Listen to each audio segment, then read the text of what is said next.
Chapter 17 of the Pixie Plane of Existence, Lazy-Eyed Lady. The confused gnome, completely ignorant of his possession, looked briefly at the weapons in his hand and then dropped them. The smile faded from his face. "Что было mały делаtka?" What did we do? He asked, astonished by the scene that was unfolding before him. Dazakara took his hands into hers. "Ничего темного контрик." Nothing you could control. She guided the gnome back to the willow. All around her she could hear the confused chattering of the gnomes and the cursing from their pain. Some had realized they were injured. Others were visibly upset by the circumstances they found themselves in. Many were wandering around, looking for their fathers, sons, brothers, and uncles. Queen Jessamine and Kenkros would have to negotiate a truce, and an explanation would be provided to everyone. Dasakata's excursion would come to light. All of the Pixie would learn about the return of the Vikanka. She was hopeful that her role in reversing the spell would sway her queen to have some mercy. The woodland creatures all gathered under the canopy of the willow. It was chaos. The gnomes were frantically searching for their sons, fathers, and brothers, as were the Pixie. Dasakata searched the crowd for Pelivan. She started to feel panicky when she couldn't find him. She spotted Legica, wounded. Her wing had been burnt, probably from the flaming newspaper intended for the gnomes. "Legica! Legica!" she yelled out at her friend and fluttered her wings wildly to get her attention. They ran towards each other. "Kianaktiem? Moga mina pamagitiem?" "How are you? How can I help you?" "Mina harashak. I'm good," Legica reassured her. Dasakata was still worried. Her wing would need tending. It looked so painful, raw, and blistered. "Maui должна идти медсестра." We should go to the hospital, Dasakata encouraged. Legica, ever the warrior, shook her head. "Nyam, Maui должна сдаться для нажара." No, we should wait for the queen. "Тем видя Pelivan." Did you see Pelivan? Dasakata asked. She saw the grave look in Legica's eyes, and her chest light flickered at the unspoken words. "Да, Pelivan вундрaka сновака, это колосия плохака." Yes, Pelivan is wounded again. It's bad. Legica grabbed her friend's arm and gave it a squeeze. Dasakata wasted no time on emotion.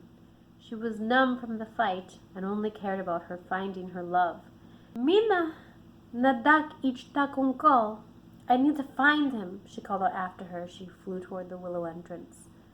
She unintentionally pushed Legica out of her way, who forgave Dasakata's haste and caught up with her. Legica was hesitant to share Pelivan's predicament. "Unk nomik medistraka. Unk nomik medistraka. Nas maiga miam chusvak tlan unko." He's at the sick bay. Nasmaiga's mother is caring for him. This was indeed grave. Her mother was one of the best trained to care for the ill and the injured. "Spasibilatiam. Mina idiot unkol te perla." "Thank you. I'm going to him now." Legica knew it wasn't a good idea. The headstrong Dasakata would not be stopped. She decided it was better to let her friend go and do what she must. She stayed to await the Ajara's announcement of a truce. When Dasakata arrived at the Medisistraka, she was astonished by how many Pixies were around. Cries of agony echoed throughout the chamber. It was apparent that the Medisistrak were overloaded with work. She scanned the landscape looking for Pelivan. He was being treated by Nasmaiga's Miam. His own Miam, Ampla, was hovering over him as the Medisistrak worked diligently on him. Dasakata rushed over to see that he'd been bitten in the torso. It was the size of a bear bite on a human. It was oozing, and he was in great pain. Why had he chosen to fight? Nobody would have blamed him for staying behind and finishing his recovery. Nasmaiga's Myam, Chalorba, was binding his wounds with cat willow stuffing and bee balm petals and giving him wine of the poppy flower. Every time she wrapped one around him, he would holler. Ampla was trying to keep him calm. When the two elder pixies noticed Dasakata, they looked at her with scorn. Perla. You don't need to be here now, Chalorba scolded her. She mustered all the strength she had left and yelled back at her elder.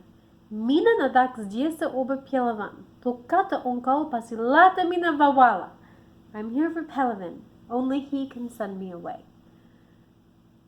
Pelavan reached out for her, but just as he grabbed her hand, she felt someone tug her away from him. Gellick whispered in her ear, Tim nadak splisha. Priyakat samnoimina uchanak dasakada. You must sleep. Come with me, brave Dasakata. She whirled around, ready to push Gellick away from her. She was shocked to see Ajara next to him. She could not refuse his offer in her presence. Ochanak Dasakada. Mina idat pocha devrek razga veseo Pixie ia nom. Pajal priyakat mina ia Gellick. Mina hocha chestak tiem. Naui maladot vinaka. Kenkros hocha vastarchak tiem. Brave Dasakata, I am going to the great trunk to speak to all the pixies and gnomes. Please come with me and Gellick. I want to honor you, our greatest warrior. Kenkros must meet you. Jessamine was sincere in her praise. If she only knew all the pixie codes that she'd cast aside, would she be proud of Dasakata then? Staring into the cunning, calculated eyes of her unrequited suitor, Gellick's smarmy smile made her feel defeated. She pushed the feelings of disgust down and forced herself to smile. Mina ochen chestak tem duma mina nadak vastrichak Kenkros. I am honored you think I must meet Kenkros. The Ajara's golden eyes were a mixture of gratitude and concern. She spoke softly. Maui nemrazga dlinia, mina znatka kanaku stalak tim doshin putak. We'll not talk long. I know how tired you must be. Chalorba gave a cruel smile to Dasakata. Her gray eyes, with smatters of pink, which matched the streaks in her hair, were joyful that she was being called away. Chalorba knew that the connection between Dasakata and Pelavan was a threat to her line, and in her eyes it must be stopped. All the better if she weren't present during his most dire hour. Idat Dasakata, etak temubias. Go, Dasakata, it is your duty, Chalorba said in a steely voice. As if she'd had a choice, as if she could simply refuse. Breaking yet more pixie decorum, Dasakata rushed to Pelavan and placed her hands on his face. He was in and out of consciousness again. She gently stroked his bright orange hair and whispered her love into his ear. She was not sure that he'd heard her. Dasakata became aware of the awkward moment she'd created for everyone surrounding them, but she did not care. She would never forgive herself if she let her duty call her away without speaking the truth. Pelavan's chest light fluttered as she backed away from him. She chose to take it as a sign that he'd heard her voice, even through the haze of the pain. Then, without lingering longer in the uncomfortable situation she'd created, she left with the Ajara by her side and Gellick at her heels. He didn't say anything to her, but she could feel his eyes like daggers in her back. Quiet fury that she'd been so inappropriate in front of the Ajara. His mouth twisted as he thought about how cunning she was to show affection for Pelavan, even though it surely brought her line shame. His plans to make her choose him were not going well. They followed Jessamine through the narrow, twisting corridors. The xylem, with its teal rounded tubes flowing everywhere, were glowing as they made their way to the Bolcha Deverak. Even the willow could feel the peace had finally descended on the woodland once again. Cancros was waiting for the reconciliation in the Ajara's private chambers. When all was said and done, they would be allies again, feasting, dancing, and singing together.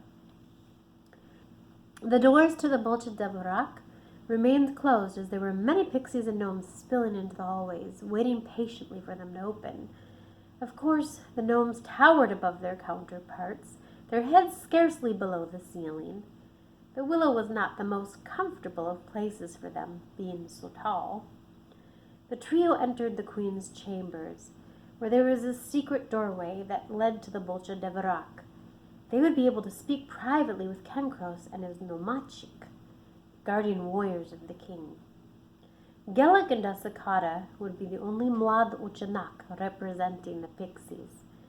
The others were all council members.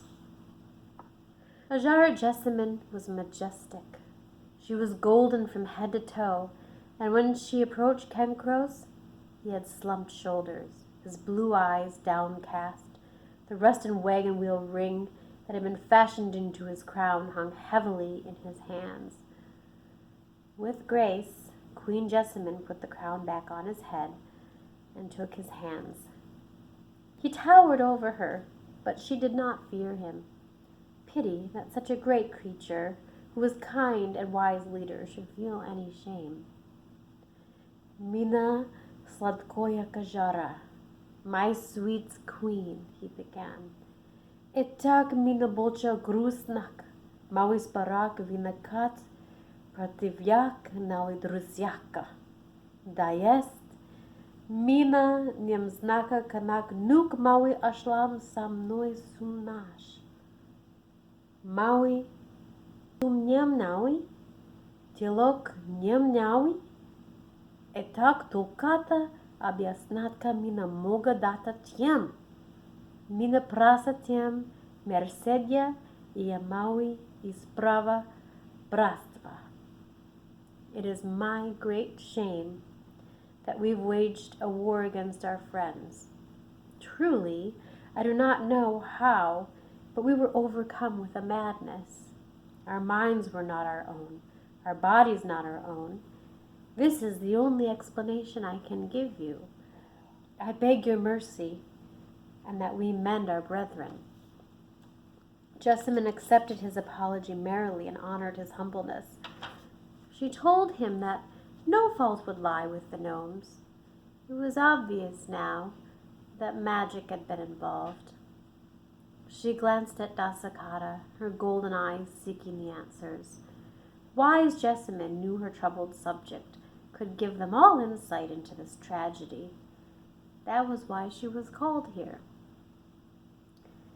With a slight bit of sternness in her voice, she asked Dasakata to come forward. The pixies were the victims of this war, but they were not completely absolved of fault. This troublemaker knew more than any of them, and she knew it far before anyone else. And yet she'd failed to follow their code and come forward. For that, there would be a reckoning. However, right now, Ajara Jessamine only wanted answers to Cancros's questions. Dasakata, skaza mawi oberstoa tim znaka. Dasakata, tell us about what you know, Queen Jessamine said pointedly. Dasakata lowered her gaze as she began to speak, a hot shame growing within her. Where were the words? She couldn't seem to find them as her memories assaulted her. Mina, I, Dasakata stammered. The kind eyes of Cancros showed her only pity. Dasakata decided right then that she would honor him by telling the entire truth. He deserved to know, and for better or worse, she was the one that knew the most. So she called upon her remaining courage and pushed the shame of her actions down deep. Mina hocha buitska atelnaka. Mina naditak mistal mina mogak idiat. За предалом вудрак со мной вилова, канаканауи. Так надлиза человека зовут какац. Обичала меня смотрит так унка. Так чтобы разнак ума унка. I wanted to be alone. I found a place I could go, beyond the edge of the wood with the willow, like ours. It belonged to a human named Cat. Often I would watch her. There was something different about her. Dasakata recounted in great detail how she'd come to know Cat, that she had reached out for help, and how she'd eventually realized that the Vikanka had unwittingly been involved in the curse placed on the gnomes. She told them how her human friend had been a victim of magic as well, and how she'd used the power of the circle to reverse the damage. The inexperienced girls hadn't realized the nature of the spell they'd fiddled with. The extraordinary tale spilled from her lips like a stream near the gnome Shteta. Kenkros was nothing short of aghast at all she'd been through. The Ajara was not quite as impressed and intrigued. Dasakata could sense Jessamine's anger at all of the codes she'd broken. When she finally finished, Kenkros stood solemnly. He towered over her, so he knelt before her and said in perfect human, "Brave Dasakata, thank you for your honesty. Now let us get to the business of rebuilding our kingdoms. Tonight we shall bury our dead, and then have a celebration in their honor." He turned to Queen Jessamine. "Now is the time to address the Pixie and the gnome. Tonight we grieve, tomorrow we heal." The Ajara nodded in agreement after Dasakata translated his words for her. Kenkros gave leave to Bolcha Devarak, followed by Gelik. The Ajara and Dasakata were left alone. "Тем знакотем надак искпа длан что этим догов? You know that you must atone for what you've done," she said sternly. Dasakata closed her violet eyes to steady herself for what was coming. When she opened them again, the Ajara had turned her back to her. She continued in a calm, even voice, barely above a whisper. "Mina zamit chusrakatemi metka dlani pilovin. Unkala pakalen monognat stansia vishaktem. Tinka minanyam nedi liblana mitka mezdaktiem dvaka, mina saberyusa postav yadalank. Nem liblanika zanak dobravsletka splashata." "I have noticed the feelings you have for Pelavin. His line is several stations above yours. Although I will not forbid a love match between you two, I am going to put you on a hold. No romantic partnering until just before the next great sleep." Dasakata was stung by the words. "No Pelavin until the next great sleep? Not this one, the next one." Her chest light fluttered as she thought about Nasmaiga, her rival, with free rein to court Pelavin, while she could do nothing. No contact.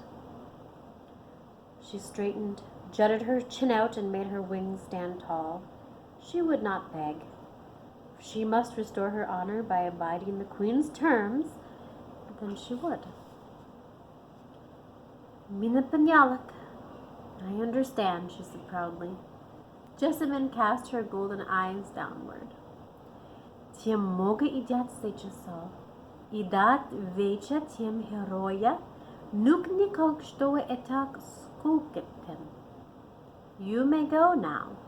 Go celebrate your heroism, but never let yourself forget what this has cost you." It was an eerie feeling. Kat knew, she just knew that it had worked. The others in the circle were confused. Jenna looked up. "Did it work?" "It's quiet, but I don't know if it worked." The only sound was the low groan of far-off thunder. The hair on Kat's arm was standing up, and she started shivering. Exhaustion crept over her, but their evening wasn't finished yet, so she willed herself to stay alert. "Yes, well done, young witches." The raspy voice of Ruby broke the silent bog of confusion that had descended on the circle.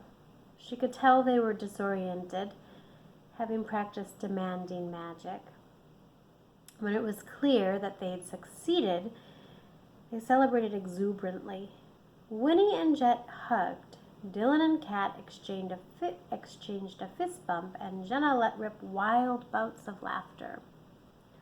Kat flung herself into twirls, arms outstretched, her head upturned, laughing at the sky. Jenna and Winnie joined in. They'd done it. Relief floated in the air like a balloon. After the zealous self-congratulations faded, the sounds of the wood could be heard again. "Let's head to the willow and make sure," Kat suggested. The friends linked arms as they stumbled through the grass, away from the crafted Stonehenge. When they reached the canopy of the willow, it was quite an unusual sight. The gnomes and pixies were working furiously side by side to clear their dead. There were sounds of celebration from inside the willow. It was a curious juxtaposition, those on the ground grieving as the sounds of merrymaking trickled from the tree. The woodland creatures were startled to see them, but Kat said one name that calmed them. "Dasakata?" she asked. Inside the willow, Dasakata stood to the right of the Ajara, alongside Gellick. Proud in her throne, peace was pronounced. The Ajara spoke eloquently of the truce as she explained the terrible spell that had befallen the gnomes. Dasakata was delirious and zoned out the cheering as her eyes scanned the crowd. She caught the eyes of her Myam, Ministara, who was standing next to her Diadak, wings fluttering wildly, chest light shining bright. Would she be so proud of her day if she knew all the things she'd done in defiance of the Ajara? Surely it had cost her the most precious thing she'd never really had, Pelivan. It hurt just to think his name. She broke eye contact with Miss Starr and succumbed to her exhaustion. The dizzying atmosphere of excitement and noise swirled about her as she began to sway. Her eyes darted, looking for a place to sit. Dasakata barely noticed that the crowd was partying as Himalanya, a pixie she wasn't familiar with, made his way to the Ajara. He was the Sunya of one of the eldest council members. When he reached the Ajara, she could not hear what he was saying, but it was apparent that he was pointing at her. Jessamine rose steadily, her golden eyes and locks ablaze. Gellick was sent over, and he snapped, "Tem prisut spravaka vagut baldacha." Your presence is requested at the canopy. She knew immediately that it was Kat wanting to see her. Dasakata exited through the royal chamber, undoubtedly confusing everyone and offending Jessamine even more. She found that she didn't care. It was stifling in the Bolcha Devarak, and she didn't much feel like celebrating. The fresh air and the winding hallways of the willow gave her a sense of relief, and she took flight instead of walking to the entrance. Dasakata fluttered down to the canopy below to greet the circle of Wakanka. Kat cried out in joy when she saw her. "Das the boss, you're safe! I was so worried our magic wouldn't work in time." Kat held out her hand and Dasakata flew up to sit in it. "No worry. Magic work. Spell broken. Thank you, friend." Kat gently glided her pointed finger over the fine, colorful, feather-like wings. "We will leave you to celebrate now. I just wanted to make sure you're okay." "Yes, okay," Dasakata replied. Kat placed a gentle kiss on the shimmering white hair of her friend and watched her fly back to the top of the willow. Something was not quite right with Das, but she couldn't put her finger on it. Before she'd examine why she felt uneasy about Dasakata, Ruby tapped her left shoulder and placed the grimoire in her hands. "We must fix all that has been broken. The woodland creatures face ruin if anyone knows about them. I think it would be wise to erase them from memory, she said as she nodded in the direction of the others. I was going to attempt the same with the help of Jenna, Kat admitted. Please follow me back to what you named Shrinington. We still have work yet to do, Ruby announced. Dylan was ornery at the suggestion. What do you mean? We stopped fighting between the fairy thingies. It's really late. I'm cold. I'm hungry. I'm wet. I want to go home. Ruby's bright eyes danced as he said those words. You are welcome to go. Just the girls need to come with me. Jet and Dylan were unsure of the arrangement. I think we should all just go. It's creepy that she's still here, Jet said, referring to Ruby. Her smile twisted into a smirk. My dear boy, tonight is Samhain. We dead get only once a year to visit our living loved ones. Does it really surprise you so much that I'd stay as long as I can? Cat is my kin. Jet still wasn't sold on the idea. Why do Jenna and Winnie need to stay? Ruby was growing impatient. She didn't show it. The girls are needed to perform a ritual for the sacred holiday. You are welcome to join us. Dylan hit Jet in the shoulder and begged. Come on, man, let's just go. They'll be fine. Jet locked eyes with Kat. Everything will be okay, all right? You're all cool with this. The girls nodded their agreement, and the boys headed past the willow and the edge of the field that led them onto the path to cross the stream. Girls, gather your things and follow me. Ruby headed a different direction, which confused Kat because the only way she knew to get to Shrinington was going back across the stream. Ruby led them through a patch of prickly bushes where she picked up a deer trail that wound around the woods. And they finally found themselves near bluffs, the dank smell of the moss surrounding them. Let's see, Ruby muttered to herself. She pushed on the rock, groping around in the dark for the hidden door. Her fingers found the seam and she gave it a hefty push. It slid just a crack, enough for slender bodies to slip through a short, narrow entry. Where are we going? Asked Jenna. Ruby cackled, her voice echoing. You didn't think there was just one way out and in, did you? That would be a death trap. The girls followed her through the narrow corridor. Although it was pitch black, she knew every step and was able to warn them of the dips in the path and the low-hanging ledges. Watch your step here. This is the last of them before we reach the center, Ruby warned. When they arrived at another rock wall, Ruby pushed Kat to the front. Find the seam, she whispered in her ear, and Kat's fingers traced the cool stone. She found what seemed to be a small crack, perhaps the width of a kite string, in the rock. She pushed forward, but nothing happened. Have to know the words to make this one open, Ruby said, her breath thick on her neck. Stone, stone, cold as bone, let me enter to the center. Kat repeated the words that had been whispered to her. With a small shove it gave way, and the rock split this time, like stone pocket doors. The girls followed her out and found themselves standing in their shrine. The doors immediately shut behind them, as they'd been enchanted to do. Kat's eyes were different. It was as if she had the night vision of the feline. She could see everything. This hadn't occurred to her until now, when she heard Jenna complain. I can't see anything. Kat, can you light the candles? Kat didn't mean to, but she smirked a little. She made her way over to one of the old torch holders and willed her finger to light, illuminating them all. Just like she'd shown Jenna and Winnie the first time she'd learned how. The warm flames danced off the rock walls, and they could all see clearly now. Without even asking, Jenna gave Kat the chalk, and she drew a circle around them, lit the element candles and a small fire. "Ladies, we need to consecrate this circle," Ruby instructed. "I'm here to guide you, since many of our kind have vanished. Sadly, natural or no, there are not many of us left." Winnie and Jenna were very excited by her words. Kat felt a sense of calm. They joined hands to call the directional guardians and cast the circle.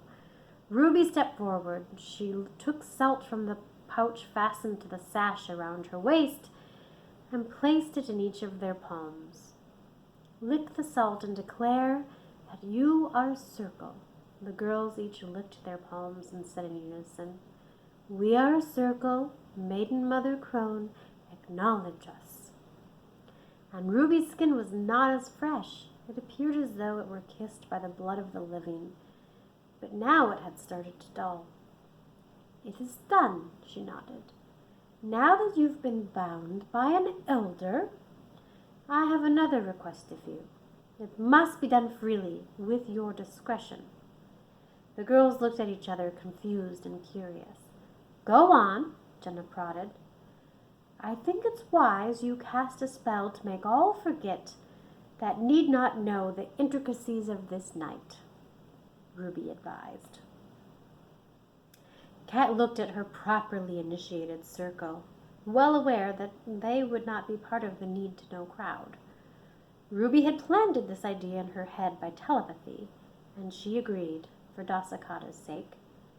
They'd both shown her betrayal, and she'd long ago decided that her best friend was Dasakata. Kat would do anything to protect her and the creatures of the wood. "Lord and Lady, we ask your witness this rite. By all the powers of Samhain night, may all the memories of this day be wiped clean, and woodland creatures remain unseen." They chanted it thrice and rang the bell a total of 6. Jen and Winnie did not realize that they had also cast spells on themselves. They'd assumed it would only affect Jet and Dylan. The girls became trance-like and ordered about by Ruby. "Jen and Winnie, it is now time for another rite. The passing of my grimoire to the true Feralt. Do you agree to witness?" Ruby asked. "We agree." "Very well. Let's carry on the passing of this sacred text to its true owner." Feralt meant something that was born to be a Vikanka. Someone with inbred knowledge of the old ways, such as herbal healing, alchemy, birth, death, using divination tools and powers of the unmapped mind. Kat knew it was her. It ran in her blood. She thought of her mother with her amazing garden and knack for clairvoyance. It dawned on her that her father hadn't had a chance. His betrayal was known before he'd admitted it, and Delia had come to Warden to lick her wounds and start new. None of this was ever about getting out of the city or stretch finances. After all was said and done, Ruby's grimoire was bestowed upon Kat by her coven.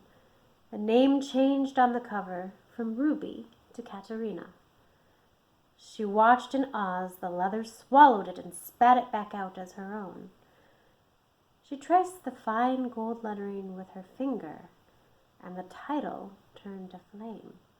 It was brilliant orange and gold, with a trace amount of heat coming from it.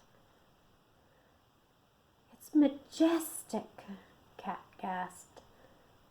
When she looked up at Ruby, Kat could see her flesh had faded once again. It was translucent now, and gray. Her eyes had lost their coloring, milky, as if she were blind, and her cheeks were hollowed and gaunt. "I will go before I scare you," she whispered. Ruby was frail, and her energy had started to dwindle. Kat could barely see her now. "No, not yet. I have so many questions. You can't go yet," Kat begged. "Ask what you will. I will remain as long as I can," Ruby replied. A flurry of questions fell from her lips. "I'm different, aren't I? I'm confused about how I know how to do these things. I'm excited by and frightened my abilities. I know that witches were hated in the past. What if everyone will hate me? Ruby smiled warmly. We are part of a heritage that has been largely destroyed by those frightened of our abilities and our understanding of Earth. We've suffered through centuries of persecution. Alienation is just part of your birthright, I'm afraid. Kat was disheartened by the facts. Despite this, she immediately decided to own who she was rather than run from it. There would be no more of that. Thankfully, they haven't been able to stamp us all out. Witches are spiritual beings filled with a balance of positive and negative energy. Only you can decide which energy will define you. We are Vikanka, children of the stardust, and have an innate understanding of this plane of existence. Follow the rede of harm none and do as thou wilt. You will certainly find your soul will end up where it's meant to go. Why was the curse in your grimoire? Were you a dark ferret when you were alive? Kat questioned. Ruby shook her head. This book is far, far older than I. It was bestowed upon me, as it has been bestowed upon you.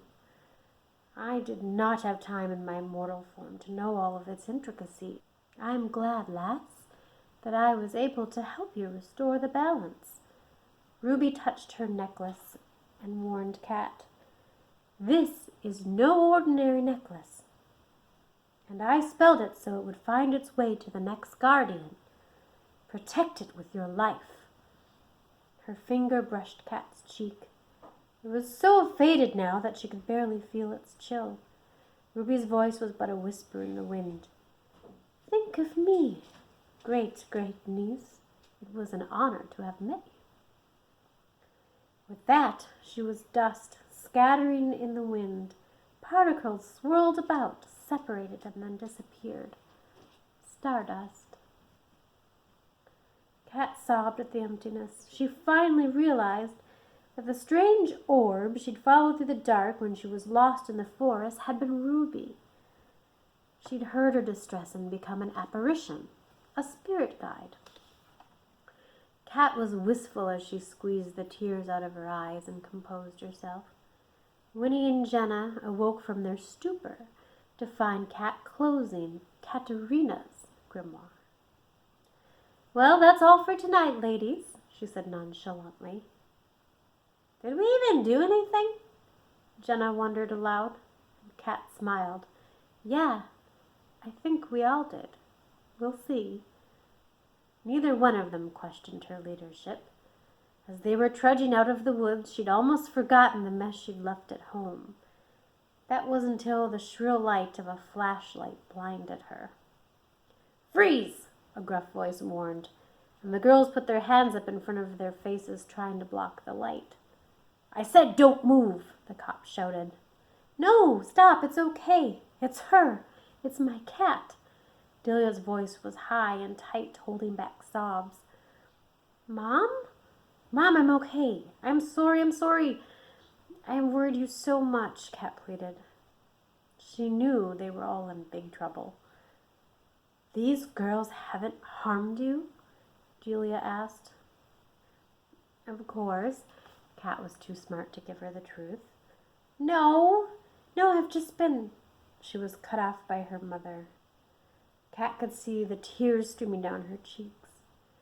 I'm so glad you're okay. I'm so sorry. I've been paying too much attention to my issues with your father, and it's my fault that you ran off, Delia apologized. Kat nestled into her mother's dark, thick hair.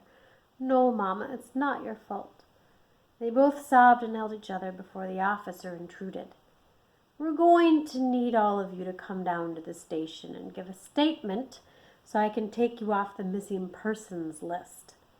We have to alert the volunteers that have been searching for you now that you've been found. The station was busy and too bright for Kat's liking. The phones were ringing non-stop. There were several officers bustling about, and one taking their statement was gruff and suspicious. It didn't help that the girls didn't have their story together. Things weren't adding up, but Kat refused to name Winnie or Jenna as the culprits of her disappearance.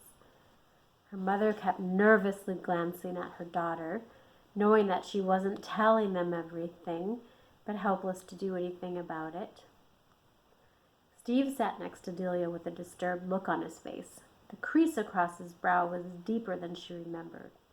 Dark, puffy circles enshrined his dull eyes, and the unshaven shadow of bristles made the beginnings of a new beard. It was plain to see he was deep in thought, examining his role in his daughter's cry for help. The rest of the night was a blur. They'd disbanded from the police station, and Kat fell asleep in the back seat of her parents' car.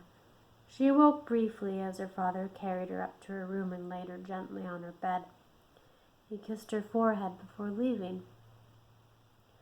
When he left, she felt the warm touch of her mother sitting over her, stroking her newly shorn hair. "It's okay now. You're home and you're safe," she whispered. Kat had been in danger, but she'd handled herself. She didn't feel afraid or weak, but it would be impossible to explain that to her mother. She gave Delia a shy smile and said drowsily, "I know, Mom. It's just good to be home." When Dasakara returned to her small branch, she expected that there would be an angry council member, and perhaps even her Ajara. To her relief, there wasn't anyone but her Myam.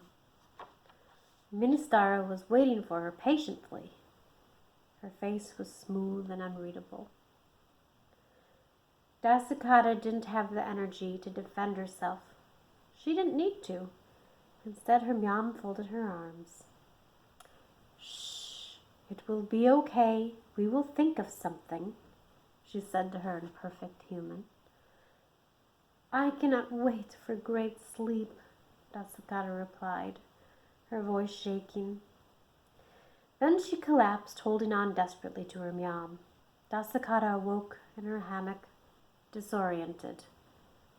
She padded into her kuknyak and found that her Myam and Pelivan were waiting for her. He was badly wounded and had been bandaged in several places. One of his wings had been stitched, missing many plumes of feathers. He was obviously in pain, but that hadn't stopped him from coming to her. "Myam, Pelivan, что этим делать здесь? Ma, Pelivan, what are you doing here?" Pelivan glided over to her. "Никоя знатка мина здесь. Мина прикам здесь рассказте мина знатка оба жутка ажар жесе мендата тем. Мина нем пазва кала велтак науи либлана. Мауи будет делатка планара со мной министара. Мауи имеет знак, оник не муга санкринутка да мима. Nobody knows that I am here. I came to tell you that I know about the discipline Ajar Jessamine gave to you. I will not let her manipulate our love. We will make a plan with the help of Ministara. We've already partnered, and they can't keep us apart." Dasakara could not believe what she was hearing and cried out in resistance. "Nem Pelivan, Temp Pakalin Buddha Sharzar. Mawina da koya kon kala pravilna." No, Pelivan, your line will be shamed. We need to abide by her code." "Mina nem chusvak oba sharzor," he said passionately. I don't care about shaming." She loved him even more for his willingness to shame generations, for her, a lowly stick bundler. Ministara interrupted in a hushed voice. "Tama mabuitik isha apraz. Tem nem toka mlad Pixie nem likyusha sa mной pravilna. Jessamine sia pravilnaka, obrazunk uchita pravilnaka nukdaha shutka, likyusha dlan bocha, numbravik mawi. There may be another way. You are not the only young ones that are dissatisfied with the codes. Jessamine is ruling the way she was taught to rule, but that gives little happiness amongst a large number of us. Dasakara, ever the rebel, perked up. Mina znat ki isha vilovo. I know of another willow. It took a while for things to go back to normal. Eventually they did. Winnie's hair dulled and she became a little chubby and quit wearing so much makeup. She was painting again. Great scenes bubbled up from her subconscious, making for beautifully surreal artwork. It wasn't a shock to Kat when she walked up to the circle of her friends and overheard the conversation. Jenna was busy chewing on her nicotine gum, having agreed to actually try to quit smoking. It had been a point of discontent betwixt the both of them for some time. Winnie was holding Jenna's hand. Honestly, being popular is so overrated. I let them treat me like a dog turd, and I don't even know why. Jenna pulled her into a hug and asked, "Why didn't you just put a spell on them or something? It's pretty obviously you could have made them do whatever you wanted." There was a pang to Kat's heart. Winnie and Jenna were besties, and they would be forever. Kat would always be their friend, but they'd been established long before she ever moved to Warden. She struck a lazy-eyed pose and spied on Dylan and Jet, who found time to tune out the talkabout. She struck a lazy-eyed pose and spied on Dylan and Jet, who'd found time to tune out and talk about guy things. Ever since that evening, they'd crossed cliques without the faintest notion why they'd become friends. Winnie admitted with a twinge of shame, "I wanted them to like me for who I am, and I wanted them to like you. Instead, I ended up hurting the one person who always has liked me for who I really am. I totally changed who I was to try and please them, and I can never forgive myself for that." The tears flowed from both of them, and forgiveness, like the sweet smell of a rose, hung in the air. Although Kat was happy to have her circle intact, her heart ached a little. Would she find that? A best friend that was human? Plus, it was not easy for her to forgive and forget. She'd been the target of Winnie's wrath, and trusted her about as much as one would trust a dog near an unguarded hamburger. Kat resigned herself to the fact that she would have to watch her carefully. That old adage, "keep your friends close and your enemies closer," was wise advice. November had flown by. She'd been grounded from her friends, going to therapy with her parents, and focusing on her studies. She'd also been trying to contact her great-great-aunt Ruby, with no such luck. It was true, the veil between the planes of time had thickened once again. However, when she found herself scouring Kellerman's antiques, the necklace that had once belonged to her great-aunt suddenly slid off. Was it a coincidence that she'd found a tarot deck on the bottom shelf next to where it landed?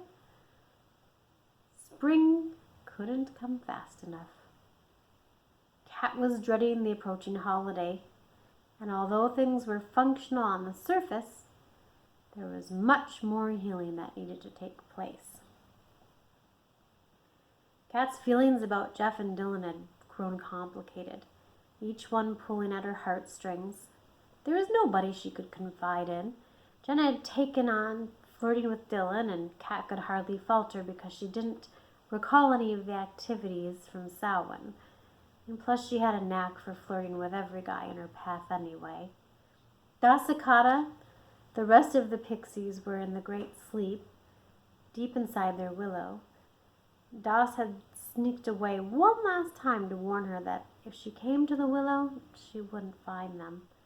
Kat liked to think it was so she wouldn't doubt herself about their existence.